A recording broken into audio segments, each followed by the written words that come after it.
ለኔ የሚሰራውን የፐርሰናል ዴቨሎፕመንት መንገድ እንዴት አውቃለሁ ካለ በመተግበር ውስጥ ነው፣ ፕራክቲስ በማድረግ ውስጥ። ስለዚህ እየሰራን ስንሄድ በውጤት በስሜት ለኛ የሚሰራውን መንገድ መለየት እንችላለን። ውብ ህይወት መኖር ይገባሻል። ውብ ህይወት መኖር ይገባሃል። በዓላማ በተስፋና ህይወትን ወዶ መኖር ይገባሻል፣ ይገባሃል። ሰላም ጤና ይስጥልኝ። ሲሳይ ምህረት ነኝ። ዛሬ ከውብ ህይወት ቤተሰቦች የመጣ አንድ ጥያቄ መልሳለሁ። በተደጋጋሚ ከሚሰሙ ነገሮች ውስጥ ነው ለአንተ የሚሰራውን መንገድ በደንብ ማወቅ መቻል አለብህ የሚል ነገሮች ስለመጣ ለኔ የሚሰራውን መንገድ ለኔ ውጤታማ የሚያደርገኝን መንገድ እንዴት ነው ማወቅ የምችለው የሚል ጥያቄ መጥቷል። በጣም መልሱ አጭርና ግልጽ ነው። በመሞከር ብቻ ነው ልናውቅ የምንችለው።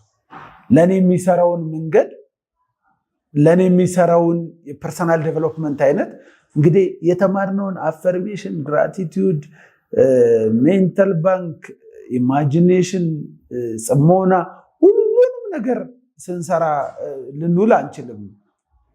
ምክንያቱም ጊዜም ይገድበናል አንደኛ። ሁለተኛ ያው እንደዚህ አይነት የግል ስብዕና እንትኖች ረጅም ደቂቃ ሲሰሩ ማድከምም ስላላቸው ማሰብ ስለሚጠይቁ ፕራክቲካል አይደለም። ለኔ የሚሰራውን የፐርሰናል ዴቨሎፕመንት መንገድ እንዴት አውቃለሁ ካለ በመተግበር ውስጥ ነው፣ ፕራክቲስ በማድረግ ውስጥ። ስለዚህ እየሰራን ስንሄድ በውጤት በስሜት ለኛ የሚሰራውን መንገድ መለየት እንችላለን። አንደኛ። ሁለተኛ አንድ ሰው የትኛውም ሙያ ላይ ቢሆን ሙያው የሚጠይቀው ሁሉንም ነገር ሊሆን አይችልም። በተለይ በኔትወርክ ማርኬቲንግ እኛ ቡድን ግንባታ ላይ ጎበዝ ልንሆን እንችላለን። ሪክሩት ማድረግ ላይ ጎበዝ ልንሆን እንችላለን። ማስተባበር ላይ ጎበዝ ልንሆን እንችላለን። የራሳችን የሆነ ጥንካሬ አለን። ያንን ነገር እየሰራን ስንሄድ ውጤት የምናመጣበትን ዘርፍ እናያለን። ስለዚህ ምን እናደርጋለን? ያ ጥንካሬን ይዝና ለኔ የሚሰራው ሌሎችን ለመሆን በጣም ስንሞክር፣ እንደ ሌላ ሰው ለመሆን በጣም ስንሞክር የራሳችንን ከለር እንዳናጠው፣ የራሳችንን ጥንካሬ እንዳናጠው ፕራክቲስ በማድረግ ሂደት ውስጥ ሁሉንም ፕራክቲስ ማድረግ ያስፈልጋል። ውጤት የምናመጣበት ቀለል ብሎን የምንሰራው። ቀለል ብሎን የምንሰራው ማለት ስራውን አክብረን ብንሰራው እኛ ውጤታማ የምንሆንበት ማለት ነው። ውጤት ሊያመጣልን ልዩነት ያለ ትግል የምንከውነው ስራ የትኛው ነው ብለን እነሱ እንለይና እኔን ውጤታማ የሚያደርገኝ የሚሰራው ወርክአውት የማደርገው በዚህ መልኩ ስሰራ ነው፣ ይህንን ሳደርግ ነው። አንዳንድ ሰዎች ራሳቸው ላይ በጣም ጫና ሲፈጥሩ ውጤት የማያመጡ ሰዎች አሉ። ዴይሊ ቱዴያቸውን አነስ አድርገው ቱዱ ሊስታቸውን አነስ አድርገው ግን ውጤታማ በሆነ መልኩ ሲሰሩ ውጤት የሚያመጡ ሰው፣ በጣም ቁጥር ሲነኩ ውጤት የሚያመጡ ሰዎች አሉ። የተለያየ ነው የሁላችንም ማለት ነው አሰራር።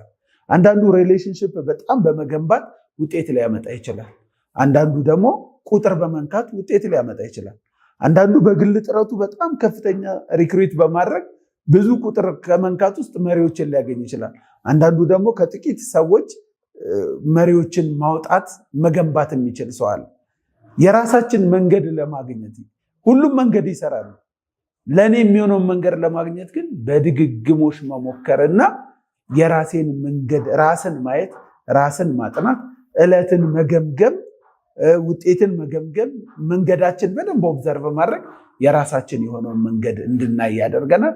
በራሳችን መንገድ ስኬታማ መሆን እንችላለን። አመሰግናለሁ። ውብ ህይወት መኖር ይገባሻል። ውብ ህይወት መኖር ይገባሃል። በዓላማ በተስፋና ህይወትን ወዶ መኖር ይገባሻል፣ ይገባሃል።